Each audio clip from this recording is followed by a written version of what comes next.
Hello.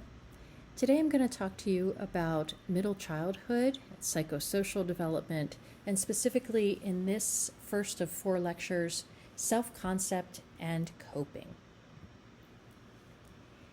Now, the middle childhood years are characterized as a time period of stability.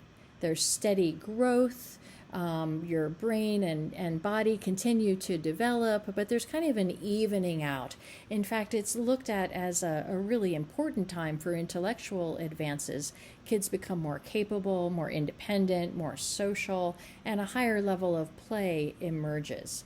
It's also a time, though, where individuals' sense of themselves begins to be formed in a way that will influence them across the lifetime. Erik Erikson's theory is, I think, particularly helpful as we consider what's going on in the psychosocial development of children between the ages of 6 and 11 years. So Erikson, as you may recall, talks about the conflict at this age as being between industry and inferiority. What he means by industry is productivity, and what he means by inferiority is a lack of competence. So he's basically suggesting that in the middle childhood years, we begin to develop an understanding of our own capacity. Are we worth it? Can we do what's ahead of us? Are we competent?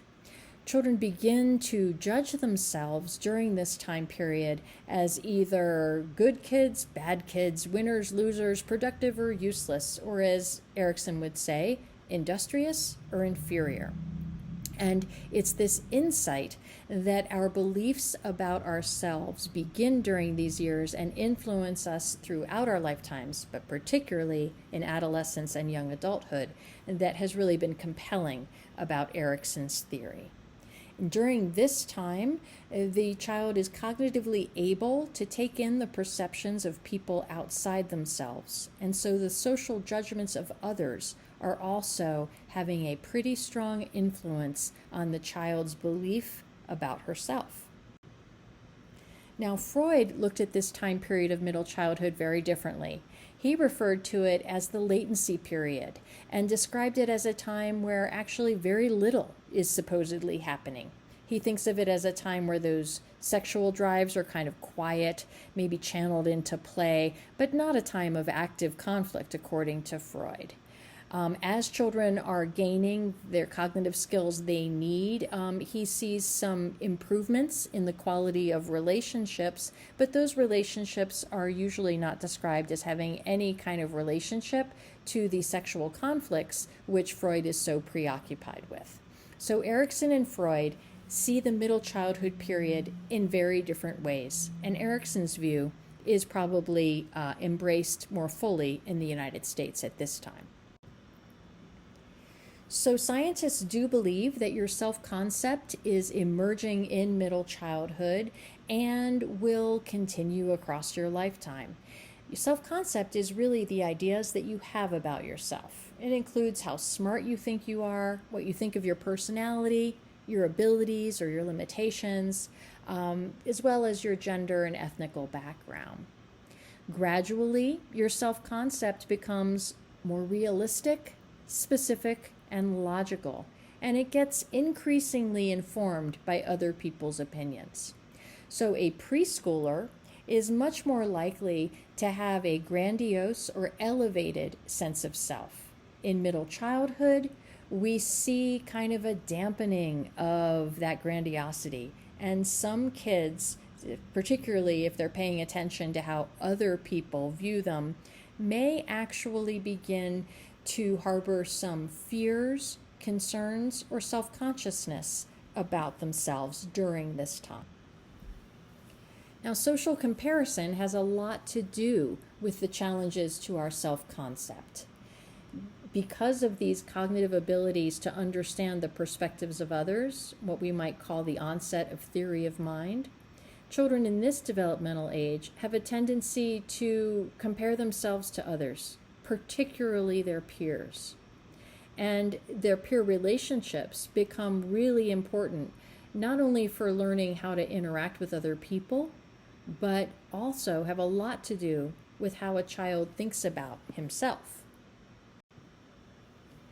It's during the middle childhood years that you may begin to hear about the concept of resilience. Resilience is a really important psychosocial term, and it involves the capacity to adapt well to challenges and to overcome serious stress associated with that adaptation. The idea is that we each have a different capacity for resilience, but that capacity is really situation specific. We aren't just resilient as a trait. We may be more or less resilient in specific situations. And that resilience has a lot to do with our temperament, who we are as people, but it also has a lot to do with the supports around us and the environment that we're in. So there is a differential sensitivity to adverse events. Children who are resilient tend to weather those stressors pretty well. Those who lack resilience may have adverse effects when faced with stressors. It's important to keep in mind that resilience is dynamic. It changes across situations and across our lifetime. And while it refers to a positive adaptation to stress, it also is important to recognize that stress itself is an important influence on our development. Stress is not bad just because it's challenging. In fact, facing some stress, facing some adversity can really help a person to develop the kinds of coping strategies or resilience that they'll need later in life. The most important thing is that if a child has a really high number of what we call accumulative stresses, so these are things that build up over and over and over again, it's the accumulated stresses that have the most to do with a child's psychosocial outcomes. Now, there are many different people who have studied resilience over time, and it's a very interesting aspect of child development. I find it refreshing because we're really looking at what are the factors that promote positive things? What are the factors that promote adapting well or managing stresses effectively? And we now see various interventions that might be delivered individually or on like a classroom-wide basis that are all designed to build emotional intelligence or resilience. So even things like bully-proofing interventions are thought to impact the resilience of individual children. So while the field of resilience has been through many changes, as of now, resilience is seen pretty broadly as a characteristic not just of children, but also of parents. So there are many studies of adults demonstrating resilience and seeing how those demonstrations impact the development of their children. Parents who are resilient tend to model those behaviors, and it is thought that the children of resilient parents have an increased chance of adapting well under stress. Those cumulative stresses that impact children also impact parents, and it's the repeated experience of stresses and having these daily hassles and inconveniences that can interact with big traumas, and all of those things are going to challenge an individual's coping resources and abilities to adapt to stress. The social context that you're in has a lot to do with how well you can cope.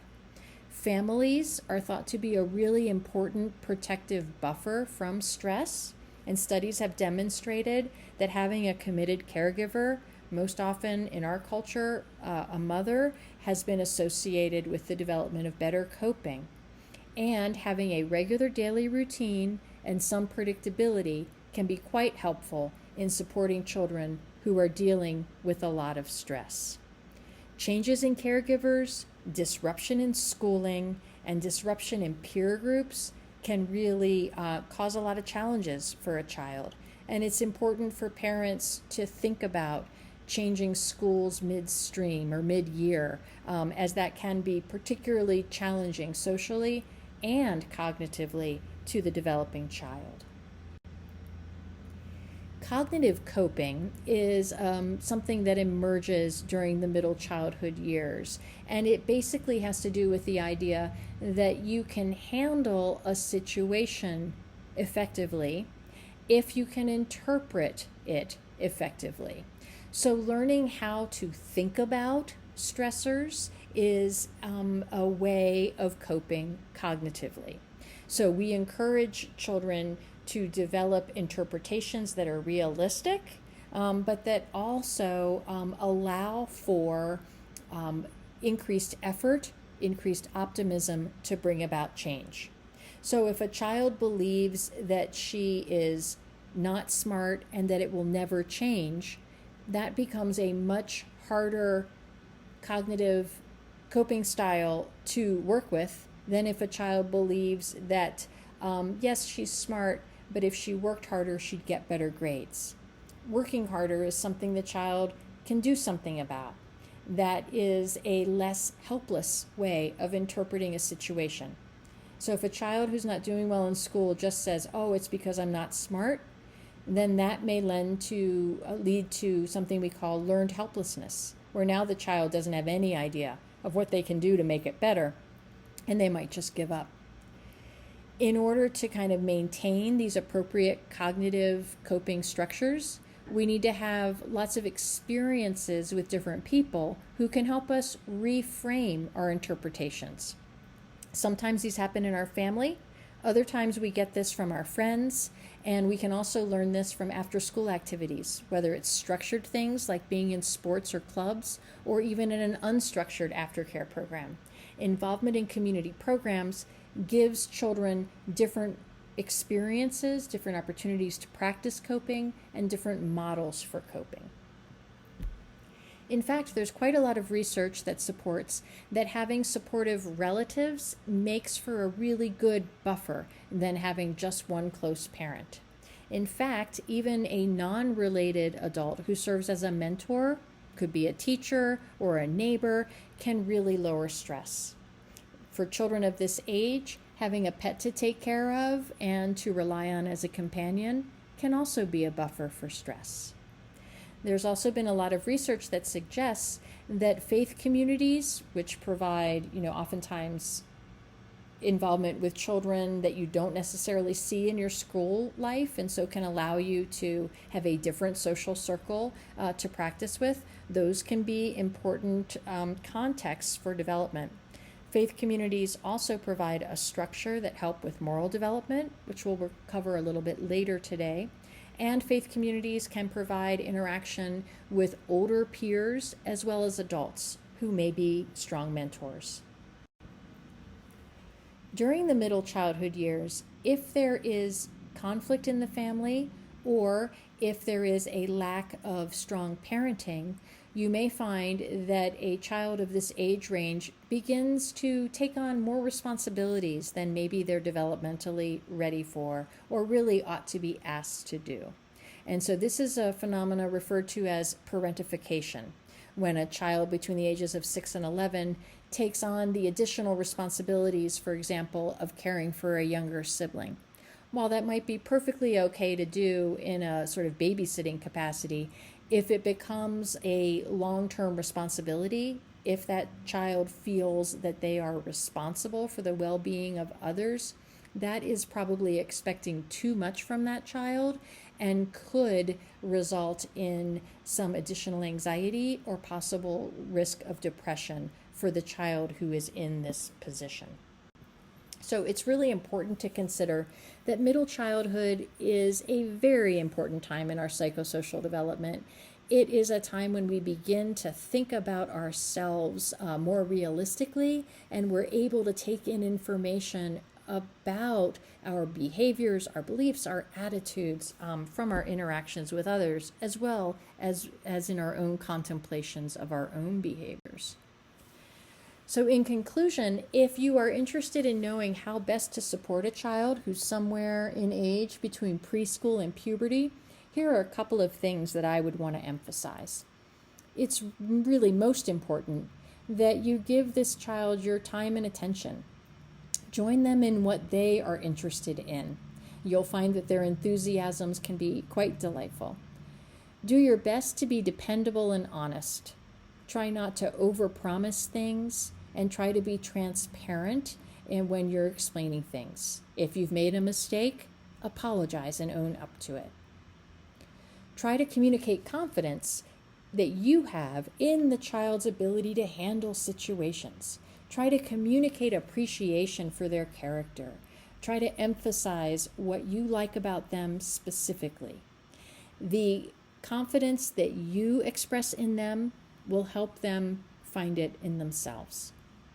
As I mentioned, encourage their enthusiasms, encourage their interests. They're likely to cycle through a lot of different interests in this time period, and that's perfectly okay. Provide lots of opportunities for choice making and increasing opportunities for independence. Allow a child in the middle childhood years to be a part of decisions in the family, and really encourage them to be an independent thinker. It's also during this time that parents have to coach themselves to back off a little bit and allow their child to take some risks and have some natural opportunities to learn from failure or missteps. It's very important that parents reduce protections in this time and allow their children the dignity and opportunity to learn from their own mistakes. This is a time when we want to emphasize effort over achievement. It's really important in developing what we call a growth mindset to look at products as related to effort, not any sort of inborn ability which can't be changed. You always want to try to model some self-reflection, looking back at your behavior and seeing if you could do something better next time, and always try to keep your sense of humor. Normalize failure. And with kids that tend to be perfectionistic, we actually go out of our way to practice failing, because you have to be able to get used to managing the distress that you feel when something isn't perfect. And this is also the time, as the child's executive functions are growing, that we want to encourage persistence in tasks. Oftentimes for homework, it's important to set a goal not so much to finish a worksheet, but to work for a certain amount of time. Work for 20 minutes on this page. We'll stop at the end of 20 minutes. That kind of approach can often encourage persistence as opposed to finish that assignment no matter how long it is. So thank you for your time and attention. The next lecture will be on middle childhood and the family.